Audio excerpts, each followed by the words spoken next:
The Russia-Ukraine war may now be heading towards a dangerous new phase after Moscow fired its nuclear-capable Oreshnik hypersonic missile at Kyiv just days ago. Ukraine is now warning Belarus against entering the war. Kyiv has in fact issued its sharpest threat yet to one of Russia's closest allies, claiming it has identified 500 targets inside Belarus that could be hit immediately if Minsk joins the conflict directly.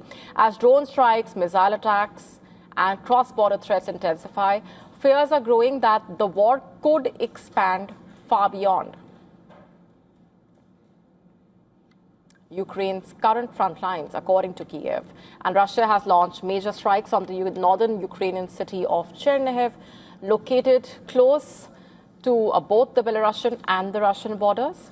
Around 15 explosions were reported across the city, with residential areas and infrastructure suffering damages. At the same time, the Russian drones targeted Ukraine's Odessa region, injuring at least 11 people.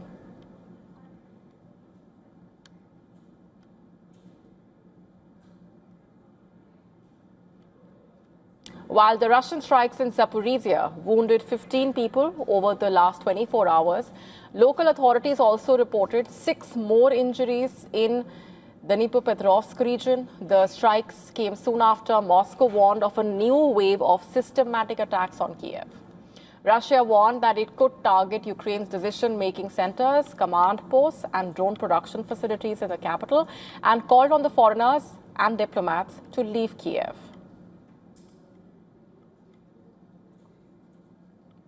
In fact, the Ukrainian president had earlier accused Moscow of trying to drag Belarus into the war by building roads towards the Ukrainian border and positioning artillery there and potentially using it to launch a northern offensive, allegedly. Ukraine has now responded with a direct warning to Belarus, Ukraine's unmanned systems forces commander, saying Kyiv has identified 500 potential targets inside Belarusian territory. He said Ukrainian drones would strike those targets immediately if Belarus enters the war directly on Russia's side. In fact, Russia has also passed a new law requiring major financial institutions, including the country's largest banks, to purchase and deploy drones for their own security and even shoot down Ukrainian drones independently. The fighting continues to intensify across multiple fronts. Russian air defense units in Sevastopol in Crimea claimed they downed more than 20 Ukrainian drones, while according to local officials, Ukraine also used UK-made Storm Shadow missiles in the strikes.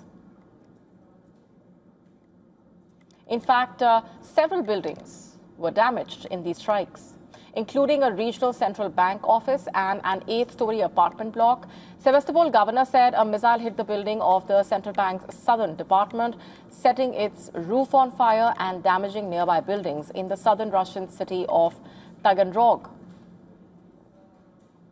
The local mayor said 2 people were injured after Russia intercepted a missile.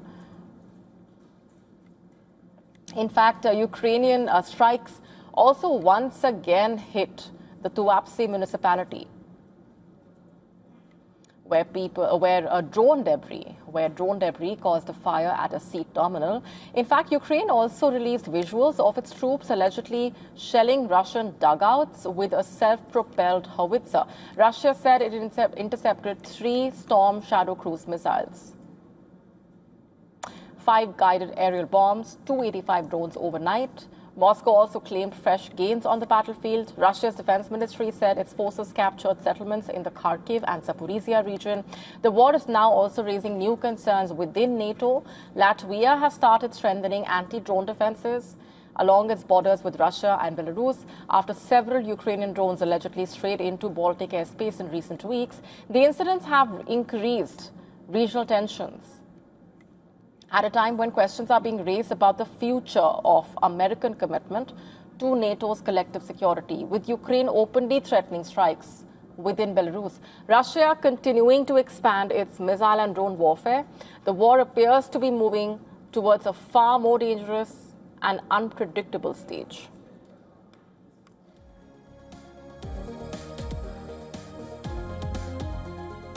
To stay up to speed with the latest news, download the WION app and subscribe to our YouTube channel.